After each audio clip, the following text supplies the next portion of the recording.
Hello friends, आज हम हिंदी का टॉपिक वर्णमाला के बारे में बात करेंगे और इसमें जो भी महत्वपूर्ण बिंदु है उसके बारे में हम समझेंगे। जैसे कि वर्णमाला के कितने प्रकार होते हैं, फिर वर्णमाला जो होती है वो उसकी उत्पत्ति के आधार पे स्वर कितने प्रकार के होते हैं, जाति के आधार पे स्वर कितने प्रकार के होते हैं, ऐसे मूल रूप से स्वरों की संख्या कितनी होती है और जो स्वरों का उच्चारण है वो जीवा के आधार पे कितने प्रकार से किया जाता है और मुख खुलने के आधार पे कितने प्रकार से किया जाता है, होठों की स्थिति के आधार पर कितने प्रकार से किया जाता है, इन सब के बारे में हम पढ़ेंगे। और इसका हम एक ट्रिक भी देखेंगे, क्योंकि ऐसे हम पढ़ते हैं तो हमें याद नहीं रहता, और अगर हम इसको ट्रिक के पहले हम देख लें उसके बाद ट्रिक के थ्रू देखेंगे तो ये हमें बहुत ही अच्छे से याद रहेगा और एग्जाम में हम कर भी पाएंगे। तो चलिए हम लोग स्टार्ट करते हैं। तो राष्ट्रीय हिंदी दिवस कब से मनाया जा रहा है? तो 14 सितंबर 1953 से मनाया जा रहा है। और इसका मनाने का 14 सितंबर को ही मनाने का ये रीज़न है कि 14 सितंबर 1949 को संविधान सभा में हिंदी को देवनागरी लिपि में भारत की आधिकारिक भाषा के रूप में स्वीकार किया गया था। इसीलिए 14 सितंबर को ही राष्ट्रीय हिंदी दिवस मनाया जाता है। और विश्व हिंदी दिवस 10 जनवरी को मनाया जाता है और ये 2006 से स्टार्ट हुआ। पीएम मनमोहन सिंह ने प्रत्येक वर्ष 10 जनवरी को ही विश्व हिंदी दिवस मनाने की घोषणा किए थे। और पहली बार 10 जनवरी 1949 को ही हिंदी भाषा का सम्मेलन हुआ था यूएनओ में। और जो है प्रथम विश्व हिंदी सम्मेलन जो हुआ था वो हुआ था 10 जनवरी 1974 को नागपुर में प्रधानमंत्री इंदिरा गांधी के कार्यकाल में। और अंतर्राष्ट्रीय मातृभाषा दिवस कब मनाया जाता है? तो 21 फरवरी को मनाया जाता है। तो चलिए हम अपना टॉपिक स्टार्ट करते हैं। वर्णमाला। वर्णमाला क्या होती है? वर्णों के समूह को ही हम वर्णमाला कहते हैं। वर्ण का मतलब होता है ध्वनि और माला का मतलब होता है समुदाय। तो जो ध्वनि का समुदाय है वही वर्णमाला कहलाता है। और वर्णमाला कितने प्रकार के होते हैं?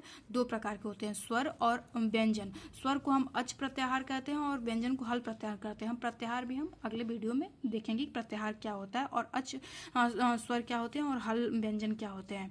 अब देखिए, जो स्वर होते हैं, स्वरों का उच्चारण क्या होता है? ये स्वतंत्र रूप से स्वरों का उच्चारण किया जाता है और इनकी जो संख्या होती है, कुल संख्या इनकी 13 होती है। और उच्चारण के आधार पर स्वरों की संख्या 10 होती है, जिसमें से अ, अंग और अ को छोड़ करके इनकी संख्या कितनी मानी जाती है? तो 10 मानी जाती है उच्चारण के आधार पर। और मात्रा के आधार पर जो स्वर होते हैं वो 3 प्रकार के होते हैं, एक मात्रिक, द्विमात्रिक और त्रिमात्रिक। एक मात्रिक जिसमें एक मात्रा का प्रयोग हो उसे एक मात्रिक कहते हैं। अ, ई, उ, री, इसमें एक ही मात्रा का प्रयोग हुआ है इसीलिए इसे एक मात्रिक कहते हैं। और द्विमात्रिक जिसमें 2 मात्रा का प्रयोग हो उसे द्विमात्रिक कहते हैं। और ये हैं आ, बड़ी ई, बड़ा उ, ए वो और जो इनकी संख्या होती है ये 7 होती है। और त्रिमात्रिक जिसमें 3 मात्रा का प्रयोग हो उसे त्रिमात्रिक स्वर कहते हैं। और अब चलिए हम व्यंजन देखते हैं। व्यंजन जो होता है इनका उच्चारण जो है स्वरों की सहायता से होता है।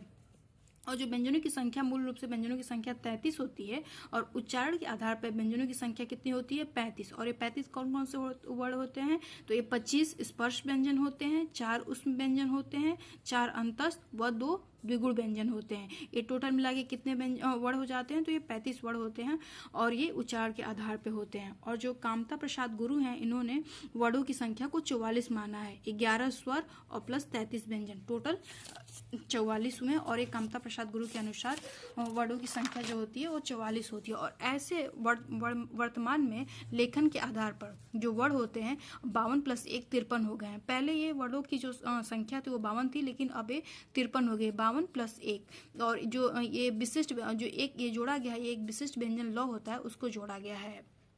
और जो भाषा की जो सबसे छोटी लिखित इकाई होती है उसे वर्ण कहते हैं और जो भाषा की सबसे छोटी मौखिक इकाई होती है उसे ध्वनि कहते हैं।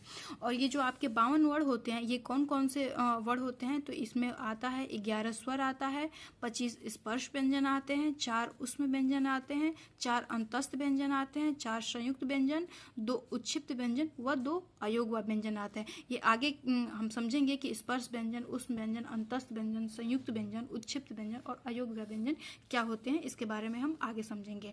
और जो उत्पत्ति के आधार पे स्वरों को कितने प्रकार में बांटा गया है? तो 2 प्रकार से बांटा गया है। कौन कौन से हैं उत्पत्ति के आधार पे? एक मौलिक स्वर बोले या मूल स्वर बोल सकते हैं और दूसरा होता है दीर्घ स्वर। मौलिक स्वर या मूल स्वर की जो संख्या होती है 4 होती है। कौन कौन से होती है? अ, ई, उ, री। इसको अगर आपको याद करना है तो इसको आप अयूर भी बोल सकते हैं।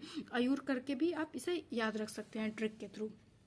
और जो संधि स्वर होता है इसका जो निर्माण होता है वो दो खंडों से हुआ है, तो इसीलिए इसे संधि स्वर कहते हैं। और इनकी भी जो संख्या होती है दो प्रकार की होती है। इसे हम जाति के आधार पर भी इसके प्रकार बोल सकते हैं, जैसे सजातीय स्वर और विजातीय स्वर। सजातीय स्वर का जो निर्माण होता है जो दो समान जातियों से होता है, इसीलिए इसे सजातीय स्वर बोलते हैं। जैसे कि अ और अ मिलके आ बना है, ई और ई मिलके बड़े ई बना है, ऊ और ऊ मिलके बड़ा ऊ बना है, तो ये समान ही जाति से मिलके बना है, इसीलिए इसे हम सजातीय स्वर कहते हैं। और जो विजातीय स्वर होते हैं वो विभिन्न जाति के योग से बने होते हैं, इसीलिए इन्हें हम विजातीय स्वर कहते हैं और इन्हें हम संयुक्त स्वर भी कहते हैं।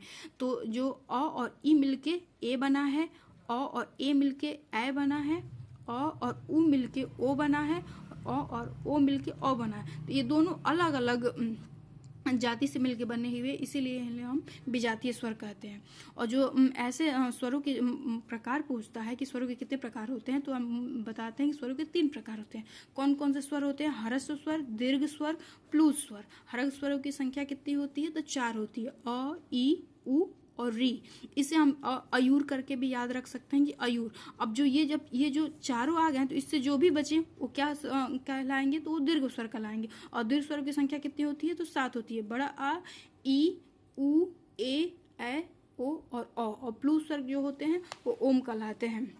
और जो ऐसे इन्हें हम अ, ई, उ को हम क्या कहते हैं? प्राकृतिक स्वर भी कहते हैं। अगर प्राकृतिक स्वर पूछे तो उनकी संख्या कितनी होती है? 3 होती है। और इन्हें कौन कौन सी होती हैं? तो अ, ई और उ होती हैं। अब देखिए जो स्वरों के उच्चारण होते हैं वो अलग अलग प्रकार से होते हैं। जैसे कि जीवा के आधार पर स्वरों का वर्गीकरण 3 प्रकार से किया गया है। पहला है अग्र स्वर, फिर है मध्य स्वर और पश्च स्वर। अग्र स्वर का मतलब होता है कि जीभ के अगले हिस्से से जो उच्चारित होते हैं उन्हें अग्र स्वर कहते हैं, जैसे ई, ए। और मध्य स्वर बोले या उदासीन स्वर बोले, इसमें बस कौन स्वर आता है? तो सिर्फ एक ही स्वर आता है और वो है अ। और जो तीसरा है पश्च स्वर, ये जीभ के पिछले हिस्से से इसका उच्चारण किया जाता है और इसमें कौन कौन से आते हैं? आ, छोटा ऊ, बड़ा ऊ, ओ और अ। और एक ये भी आ आता है जिसे हम आगत स्वर कहते हैं। और अब जो स्वर का वर्गीकरण है, मुख खुलने के आधार पर भी स्वर का वर्गीकरण किया गया। और मुख खुलने के आधार पर स्वरों का जो वर्गीकरण है वो 4 प्रकार से किया गया। कौन कौन से हैं? विवृत स्वर, अर्धविवृत स्वर, संवृत स्वर, अर्ध संवृत स्वर। विवृत का मतलब होता है कि जिसका हम उच्चारण कर तो मुख पूरा खुला रहे, तो उसे विवृत स्वर कहते हैं। और इसमें सिर्फ एक ही वर्ड आता है और वो है आ। और अर्धविवृत स्वर जो होता है इसमें मुख जो होता है वो आधा खुला हुआ होता है, जैसे कि अ, ए, औ। अगर आप खुद ही उच्चारण करके देखेंगे तो आपको समझ में आएगा कि हाँ इसमें आधा ही मुख खुला रह रहा है और इसमें पूरा मुख खुला हुआ है। और जो संवृत स्वर होते हैं इसमें मुख जो होता है लगभग बंद ही रहता है, जैसे कि ई, उ। और जो अर्ध संवृत स्वर होते हैं इसमें मुख जो होता है वो आधा ही बंद होता है, ए और ओ। और ऐसे ही ओठों की स्थिति के आधार पर भी स्वरों का वर्गीकरण किया गया था। और ओठों की स्थिति के आधार पर स्वरों का वर्गीकरण 2 प्रकार से किया गया है, एक अवृत्तमुखी और दूसरा है वृत्तमुखी। अवृत्तमुखी का मतलब होता है कि इसमें ओठों की जो स्थिति होती है वो गोलाकार नहीं होती है। जैसे कि अगर हम अ, आ, ई, ए का उच्चारण करते हैं तो इसमें ओठों की स्थिति जो होती है वो गोलाकार नहीं होती है। और वृत्तमुखी में हमारी ओठों की स्थिति क्या होती है? गोलाकार होती है। जैसे कि अगर हम इसका उच्चारण करते हैं तो इसमें हम लोग की ओठों की स्थिति क्या होगी? गोलाकार होगी, उ, ओ, और आ।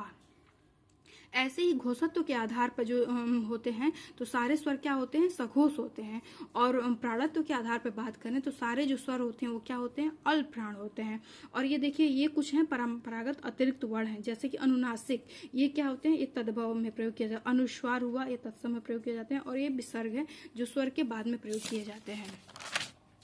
अब चलिए हम ट्रिक की बात करेंगे। जैसे कि अभी आपने ये देखा कि जीवा के आधार पे प्रकार 3 होते हैं, फिर मुख के आधार पे 4 प्रकार होते हैं, ओठों की स्थिति के आधार पे भी 2 प्रकार होते हैं। और इसके अंतर्गत कौन कौन से वर्ड आते हैं इसको आप याद नहीं कर पाएंगे। अगर याद भी करेंगे तो बहुत ही कंफ्यूजिंग होगा। तो चलिए इसको हम ट्रिक के माध्यम से इसको सीखते हैं और याद करने की कोशिश करते हैं। तो देखिए सबसे पहले आपको क्या करना है कि ऐसा एक ग्राफ बनाना है। ऐसा एक ग्राफ बनाएंगे आप, ठीक है। और इस ग्राफ में बनाने के बाद आप ऐसे लाइन कर लेंगे और यहाँ पे आप क्या लिखेंगे? फर्स्ट में आप ई, ए लिख लेंगे और बीच में आप अ लिखेंगे और इधर देखिए उ, बड़ा उ, ओ और अ लिख लेंगे, ठीक है। और ये जो होता है आपका क्या है? अग्र स्वर, मध्य स्वर और पश्च स्वर।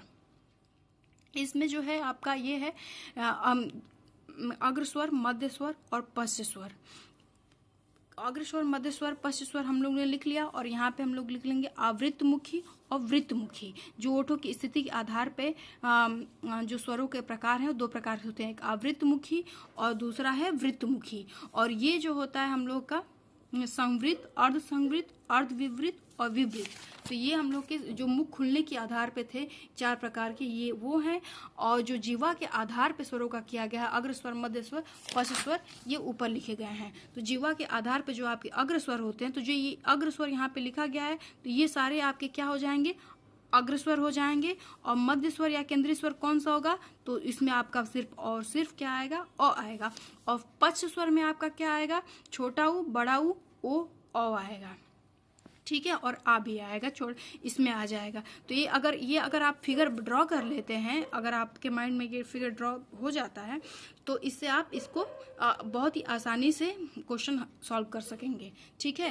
और जो आपका आवृत्तमुखी और वृत्तमुखी है ओठों की स्थिति के आधार पे, तो इसमें आपके कौन कौन से आएंगे, तो आवृत्तमुखी यहाँ पे लिखा गया है। तो ये जो सारे हैं, छोटी ई, बड़ी ए और अ और आ, ये सब क्या हो जाएंगे, आपके आवृत्तमुखी हो जाएंगे। और जो आपका यहाँ लिखा गया है छोटा ऊ, बड़ा ऊ, ओ और औ, और यहाँ पे है आ, ये आपके क्या हो जाएंगे, सारे वृत्तमुखी हो जाएंगे, ठीक है।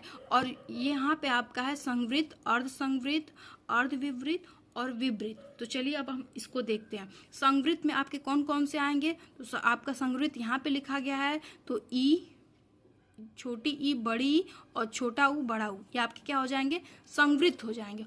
अर्ध संवृत में क्या आएंगे, आपके ए आएगा और ओ आएगा। और अर्ध विवृत में आपका क्या आएगा, ए आएगा, अ आएगा और औ आएगा। और जो आपका विवृत होता है, विवृत में आपका ये आ आता है और ये आगत स्वर जो है ये आता है। तो अगर आप इस ग्राफ को अपने ड्रॉ कर लेते हैं और इसको आप 2 से 3 बार देख लेंगे अच्छे से, तो आपका अग्र स्वर, मध्य स्वर, पश्च स्वर, संवृत, अर्ध संवृत, अर्ध विवृत, विवृत, आवृत्तमुखी, वृत्तमुखी, ये बहुत ही आसानी से क्लियर हो जाएगा।